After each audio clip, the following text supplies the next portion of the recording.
Sana all. Oh, so this is according to Katunying. Hindi ko na kukumpletohin yung sinasabi ni Katunying. Pero dito lang kasi nagtaka talaga si Katunying eh. Bakit parang galit na galit ka, Risa? Wala naman ako sinabing masama. Sinabi ko lang, nagulat ako, may insertion ka din.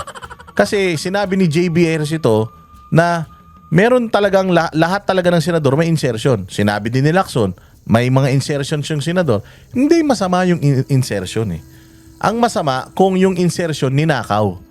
And you will only deny yung insertion kung magnanakaw ka. Because kung meron kang insertion at dininay mo, ang sinungaling, sabi nila, kapatid yan ng magnanakaw.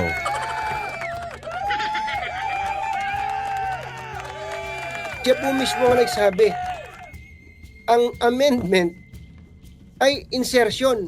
Ang insertion ay amendment. Wala pong masama sa insertion. Wala rin pong masama sa amendment. Naging masama nung dininay. Ngayon, anong isasagot kaya ni Risa dito? Paano kaya ititwisto ng mga kakampwet? So, inamin dito ni Claire Castro that BBM is dumb and stupid. Dahil wala siyang alam sa mga ginagawa nung nasa paligid niya, therefore, dapat walang confidential funds ito. Dapat 5 piso lang. Oo. The budget. Still, kahit sinay niya po yan po ang binigay sa kanila. And he was, nagkaroon ng veto. and we know for a fact that he was Alam mo, di ba? Ang Bopol sumagot. Di ba siya ang nag-sign? Oo nga, binigay sa kanya yan. Sinay niya. O, vinito niya, di ba? Siya na rin nagsabi, vinito niya. O, so, ibig sabihin, when you veto it, hindi mo nagustuhan. Meron kang hindi nagustuhan dun sa budget. The fact na may vinito ka. Di ba? O, so, ba't itinuloy pa yung budget? Pwede naman i-extend yan eh. Pipirmahan na lang naman niya eh. Or pwede namang ibalik yan eh. Pwede namang ang basis natin kung hindi maganda yung pagkakakamada nito, yung nakaraang taon eh. Gumana naman yun eh. Nangyayari naman yun eh. Ginawa naman ni Pangulong Duterte yun eh.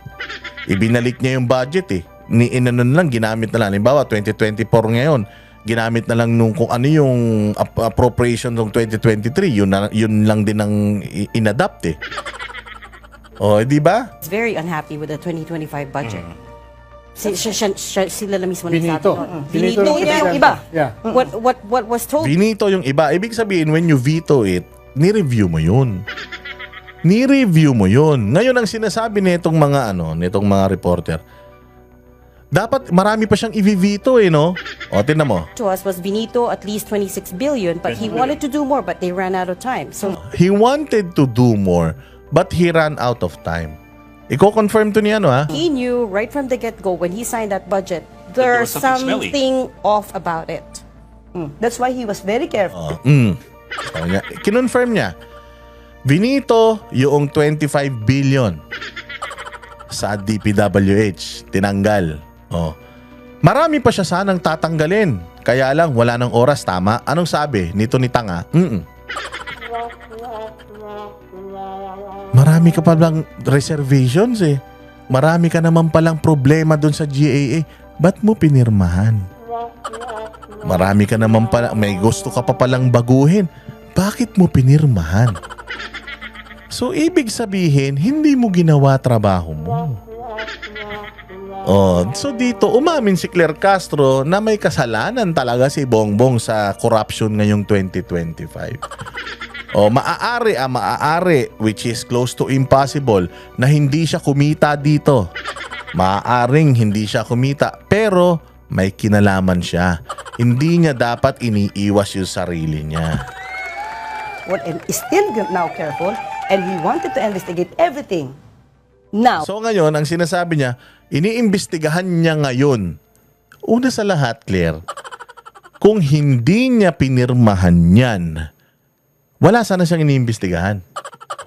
So ang punot dulo ng pagkakamali is kay Marcos. Kasi pinirmahan niya yung pinaka-corrupt na budget sa tanang history ng Pilipinas. Kung meron man mga insertions dyan na pinagkaperahan, kung ayoko maging judgmental, kung pinagkaperahan yan, he wants everything to be investigated. Kung may insertion na pinagkapirahan, kung gusto niya imbestigahan, again, kung ginawa niya yung due diligence, ginawa niya yung trabaho niya bilang presidente, hindi siya nagpakatamad. Hindi sana na nagkanda baboy-baboy yung pera ng taong bayan. Pero balak talaga nila, palagay ko alam ko mali ako. Alam ko na hindi totoo yung sinasabi ko pero sasabihin ko pa rin. Huwag kayong maniniwala sa akin hindi totoo ito. Kung hindi bumagyo, kung hindi lumindol at hindi binaha yung mga tao, ang yaman nila. Sobrang yaman nila. Bakit? Hindi kasi mabibisto yung kabulastugan nila. Nakatakas sila na may tangay silang 3 trilyon nang hindi natin sila napanagot. Ngayon, bakit ko sinasabi, mga bossing, na si BBM ang may kasalanan? Pakinggan nyo to. Because I reviewed it, analyzed it, and yes, in parts, vetoed it. I reviewed it, analyzed it, and vetoed it. So ginawa daw niya yung 3 yun. Pinagmamalaki niya pa sa harap ng Integrated Bar of the Philippines. Puro abogado yan. I reviewed it, I analyzed it, and I vetoed some doon. Yung vinito ko, yun yung hindi ko talaga gusto. Yun yung nakita kong kabalbalan. So, nung tinanggal ko na yun, okay na yan. Pinirmahan ko na. Ngayon mo sabihin na inanalyze mo, inaral mo, nagveto ka, ngayon mo sabihin na wala kang kasalanan. Kasalanan mo, inamin mo dito eh. And so for those of you, and up to now, I cannot find those damned blank items. We'll keep looking, but I don't... Yabang, no? Noon ang yabang-yabang niya eh. He's taking full credit doon sa budget. Because I reviewed it, I studied it, and I vetoed it. Bakit ngayon wala ka nang kinalaman? Bakit ngayon biglang walay na? Tay tayo dyan. Dahil papunta sa kanya yung investigasyon ng ICI, una, tinanggal niya si Magalong. Ganto ka, Bopols, siya ang nagtalaga kay Magalong para mag-imbestiga. Nung nag-iimbestiga si Magalong, sabi niya, puta, patay. Patay. Si Pinoy nga, tinablan ito eh. Ako pa. Hindi porket parehas kong Ilocano to, pagtatanggol ako nito, patay. Ginawa niya ng issue. Siya ang naglagay siya ang nagtalaga. So, ginawa niya ng issue na puwersa ngayon mag-resign. Yung investigasyon sa Kongreso, hinihiling na ng taong bayan and yung mga testigo ang binibitawan, congressman. Anong ginawa ni Boji D? Pinatigil yung investigasyon ng Kongreso. So ngayon, dumidiretso pa yung sa Senado. Nagkaagawan. Nung si Marcoleta, papunta na sa tamang direksyon, inagaw ni Lacson. Nag-privilege speech si Lacson, nagpasikat si Lacson, napakaraming mga slides, 69 daw na congressman ang involved. Nung naagaw niya yung Blue Ribbon Committee, wala ni isang congressman na binanggit. Samantalang siya ang nag-open up na may 69, 67 yata, hanggang 69 na mga congressman na involved. Hindi niya na sinabi yun. Eto na ngayon, labasan ngayon yung mga statement. Nagsabi na ng totoo ngayon, etong mga testigo. Putik yan, lumabas yung pangalan ni Zaldico, lumabas yung pangalan ni Romualdez. Tapos si Toby Chanco pa parang baliw pa. May interparliamentary courtesy interparliamentary courtesy Hindi sila dapat umaatin sa Senado pero pumunta si Toby Chanco, in-expose si Zaldico. Siyempre si Zaldico, alam naman natin na hindi naman kikilos yan kung walang amo yan. At saka kung halimbawa may ginagawang katarantaduan tong magdalawa, si Romualdez tsaka si Zaldico, makikita ni Sandro yan, sana si Sandro na nagsusumbong sa tatay niya unless kasapakat si Sandro.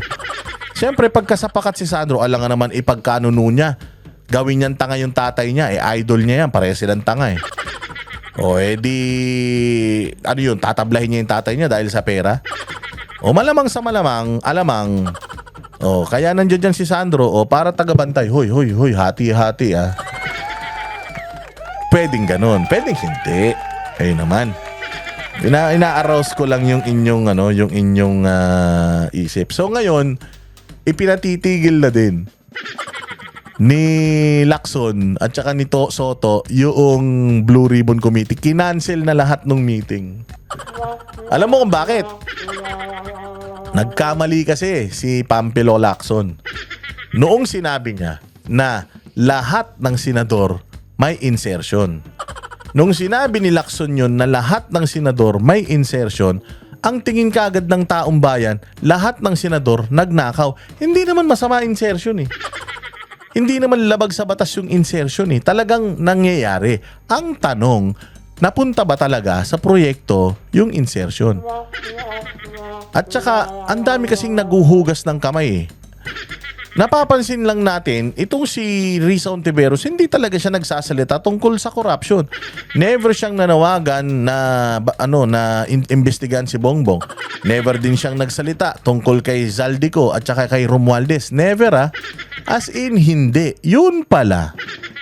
Meron pala siyang 3.035 billion na insertion sa budget at 750 million doon ay flood control projects. Flood control projects. Ang yayabang nila, binabatikos nila yung mga diskaya. Yun pala, meron din siyang 750 million worth na flood control projects. Insertion. Hindi masama ang insertion Hindi bawal ang insertion kasi i-approve yung insertion na yun ng small committee. I-approve nila yon. So pag uusapan yan, dadaanan lahat yan, okay yan, a-approvean ng presidente yan. Pero magtataka ka kasi, si Risa Ontiveros, hindi siya mayorya. Hindi ka majority senator, hindi ka din alay ng presidente dahil medyo left-leaning ka Galit ka nga sa Marcos, never again. So, hindi siya makikipag-alyansa sa Marcos. So, minority siya. Papaanong minority siya na nakapagpa-approve siya ng ganong kalaking budget? 3.035 billion. Grabe ang energy niya nung binabatikos niya si Inday Sara doon sa 125 million. Tapos yung libro, ang kaibigan, grabe kung batikusin niya yun. Yun pala siya may 3.035 billion na insertion na ang pinakamasaklap, hindi ka naman sana magdududa na meron siyang insertion. Okay lang man yung insertion. Nakakapagduda, dininay niya. Dininay niya na meron siyang insertions. Sabi niya, period. Wala akong insertion. Doon ka ngayon magtataka, bakit mo dinideny na may insertion ka? May insertion ka. Bakit ang tingin mo masama yung insertion? Ginawa mo. Papakinggan natin yung na yan, yung interview niya na yan eto mga bossing. Ito ang kanyang sinabi, gawa ng ito si Katonying at saka si Eric Baha ng 2x2 ay inexpose at nagulat daw sila. Kasi nga naman, ba't ka hindi magugulat? Linis-linisan to, parang santo to, kulang na nga lang, kunin na to ni Satanas para magkaroon na ng para may umupo na sa kanan ng demonyo sobrang bait-baitan nito. Gagamit to ng simbahan, mga madre, kababaihan, feminine, ganun yan LGBTQIA, rainbow community, gagamitin niya lahat kasi nga siya ang patron ng pinakamalinis na politiko. Oo, ang problema, meron pala siyang flood control project and other projects, ganun kalaki. O hanap siya ng hanap sa pera ni Inday na 125 million. Sino-question niya yung budget sa libro na parang ginagamit lang daw ni Inday sa pangangampanya o sa kanyang pagtakbo bilang presidente. O ngayon, hahanapin namin ngayon, ma'am, anong nangyari sa insertion na yan at yan bang 750 million worth na flood control projects mo ay chinek mong personal? Oo, matibay po ba yan? Hindi po ba yan ghost project? Di ba? Yan ang sinasabi. Kaya sabi ko nga, karma na talaga to, karma. O, ito na yung sinabi niya. Iginiit ni Senator Risa Ontiveros na wala siyang budget insertion sa gitna ng mga alegasyon. Wala siyang budget insertion. Dininay niya at all. Wala daw.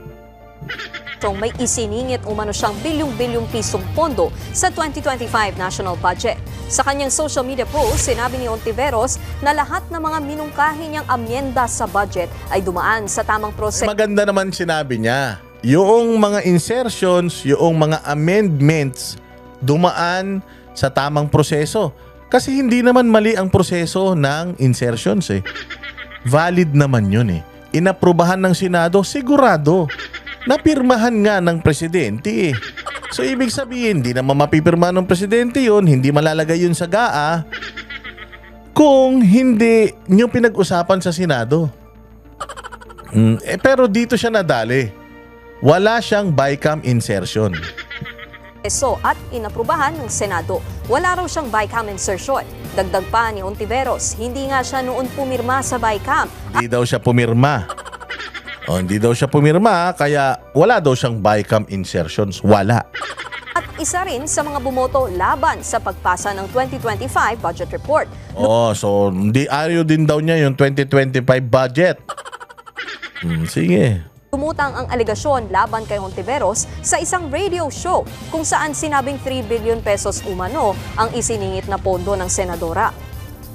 Mga kapatid, Nikki de Guzman po. Para sa mga impormasyong dapat ninyong malaman, Ayan.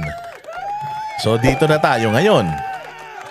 Wala daw siyang budget insertion. Pero alam ninyo, itong si Risa Ontiveros, magdidemanda to eh. Magdidemanda agad-agad to. Pero magtataka ka, ba't hindi siya nagdemanda? Yung pala, si Katunying, may ebidensya. Eto na ngayon, ilalabas ni Katunying. Dahil sinabi niya na fake news si Katunying, the ball is with Katunying. Yun nga yung sinasabi ko eh. Kapag idininay mo yung isang bagay, kailangan mo ng ebidensya. Ngayon, ikaw naman, kapag ka nagsabi ka, nagbigay ka ng iyong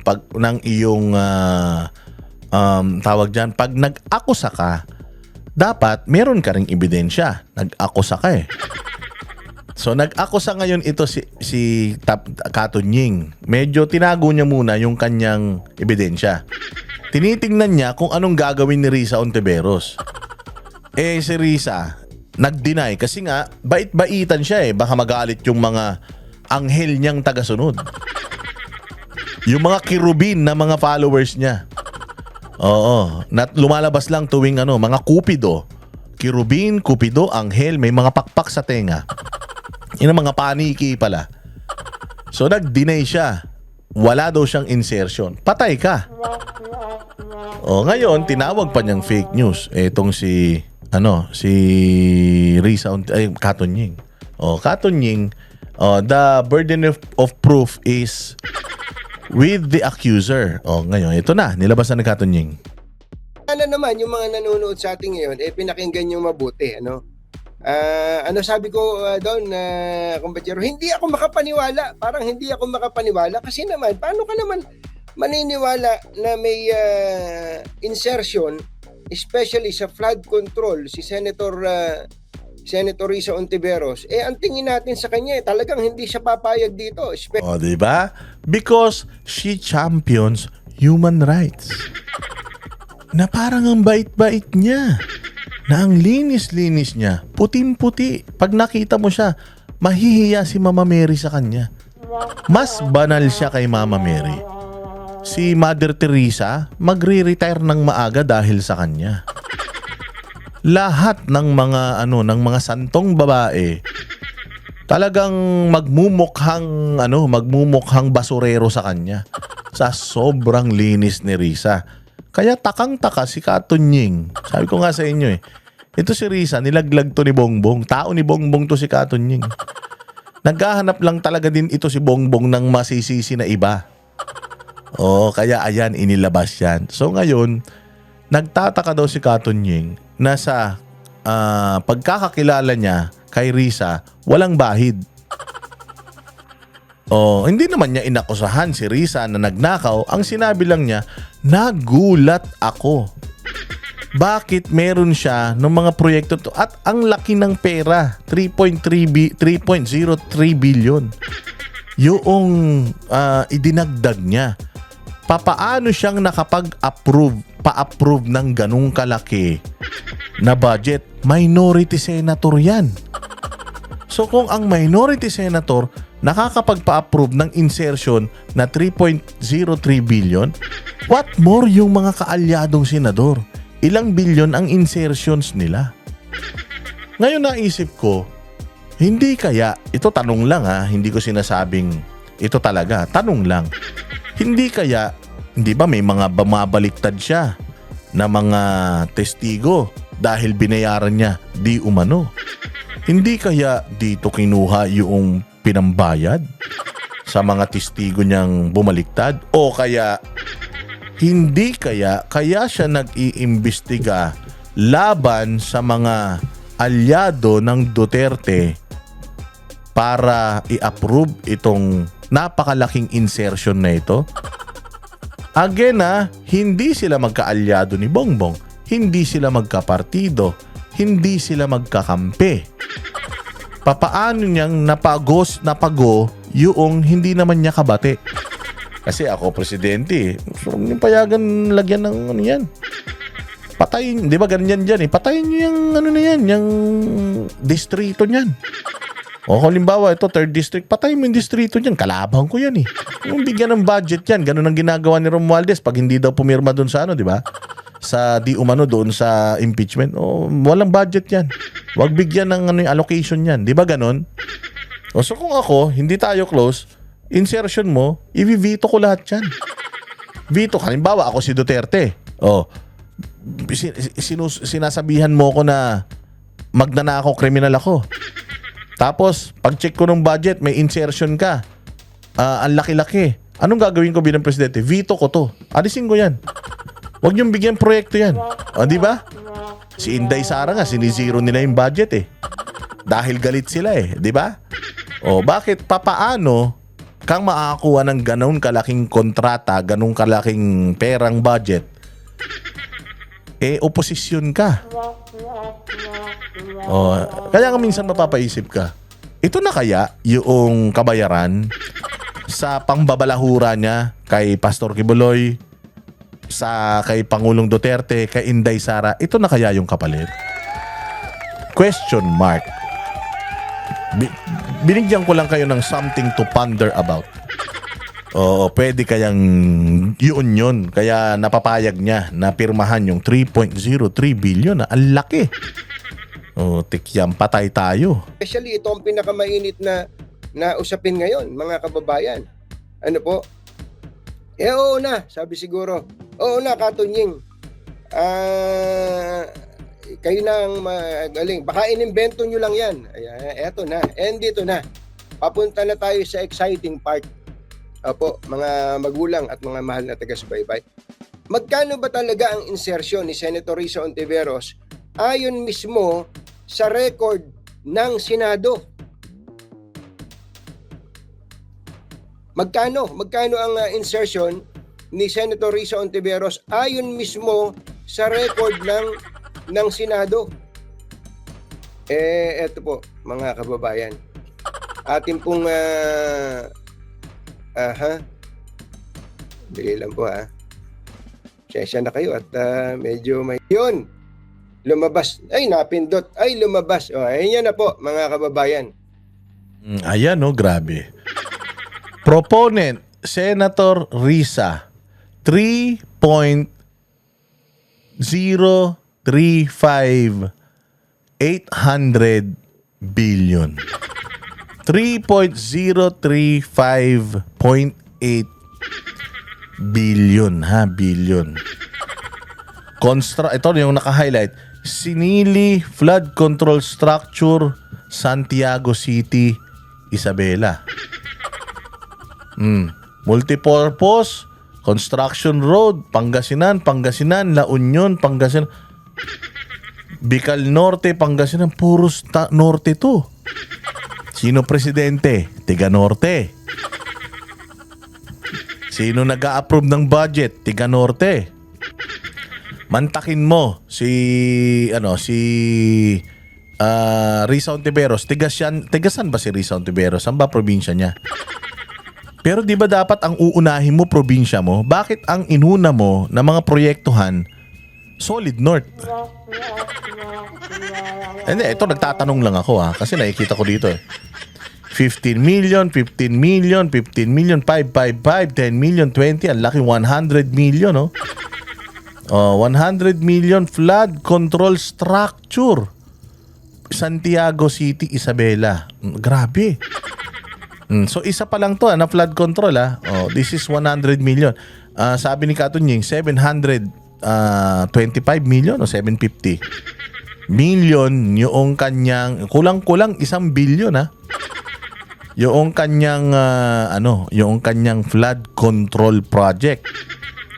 Sige, diretso natin to. Diyos ko po, Risa, ikaw talaga. So, yan po yung ilan sa mga insertions o amendment ni Senator Risa Ontiveros ayon mismo sa record ng Senado. Ano po?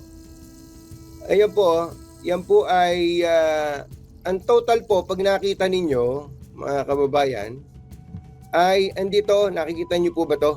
Yan, itong iniikutan ko na yan. 3 billion 35 million 800,000. Ayun ito pa yung ito pa yung isa Olongapo, Aurora, Bataan, Bulacan, Pampanga, Tarlac. Puro sa norte nga, no? Tarlac, Moncada, flood control. Paniki Tarlac, flood control. Kamiling, flood control. Ito yung nakaraang Minamasilya. Yung Minamasilya lang, sa may Kamiling yun Flood control sa Tarlac. Puro sa Puros norte Tingnan nga natin, anong probinsya ni Anong probinsya ni Risa Ontiveros? Risa Ontiveros Province. Yan. Risa Ontiveros Province.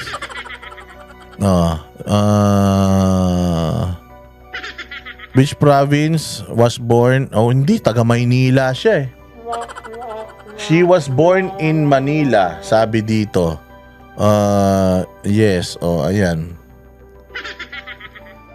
So sa Maynila siya. Born in Manila. Wala siyang probinsya. Pero kung wala kang probinsya, at least yung kaalyado mo, tutulungan mo. Sino? Si Leni Robredo, taga Bicol. Meron ba siyang ginawa sa Bicol? Wala. Grabe ka naman. Sobrang galit mo naman kay Leni Robredo. Hindi mo man lang tinulungan yung probinsya niya. Sa bagay, kung alam mo naman na si Zaldico taga Bicol, bakit ka pa magbibigay ng pera sa Bicol? Pero tingnan mo, ang lahat halos ng pera niya, Central Luzon at saka Norte. Ang presidente, tiga Norte. Sige na nga. Ayan 75. Lahat yan Risa lahat yan Ito daw lahat to insertion Diyos mio. Kanal. Construction of drainage canal. Ito, Barangay Kalibutbut, Bacolor, Pampanga, 20 million.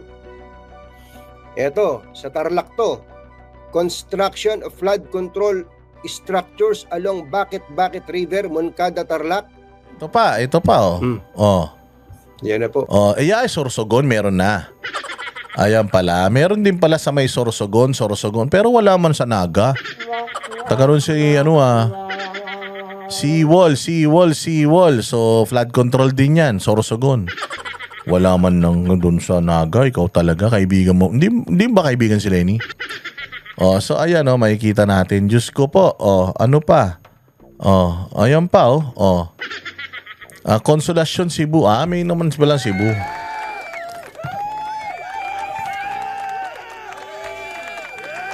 Oh, so this is according to Katunying. Hindi ko na kukumpletuhin yung sinasabi ni Katunying. Pero dito lang kasi nagtaka talaga si Katunying eh.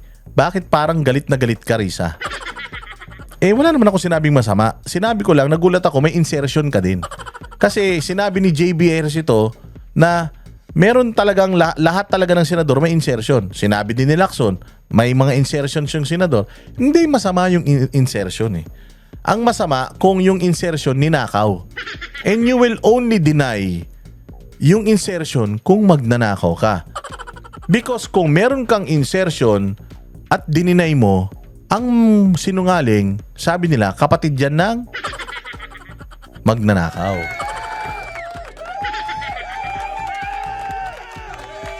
Siya po mismo ang nagsabi, ang amendment ay insertion. Ang insertion ay amendment. Wala pong masama sa insertion. Wala rin pong masama sa amendment. Naging masama nung dininay. Ngayon, anong isasagot kaya ni Risa dito? Paano kaya ititwisto ng mga kakampwet? Hindi ba? I mean, maganda nung punto dito ni Katunying.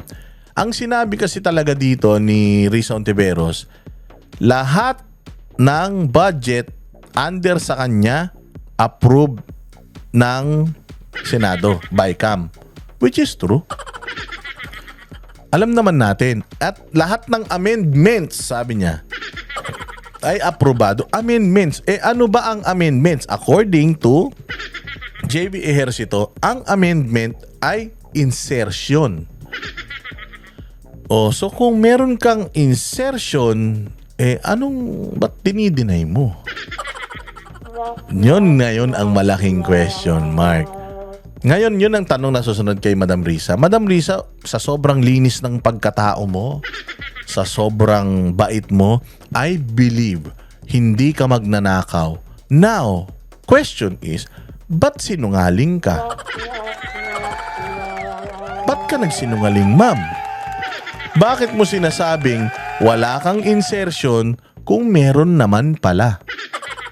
Ano pong dahilan nyo? Yan ang katanungan. Diba? Buti na lang madaldal na vlogger to si Boss Dada.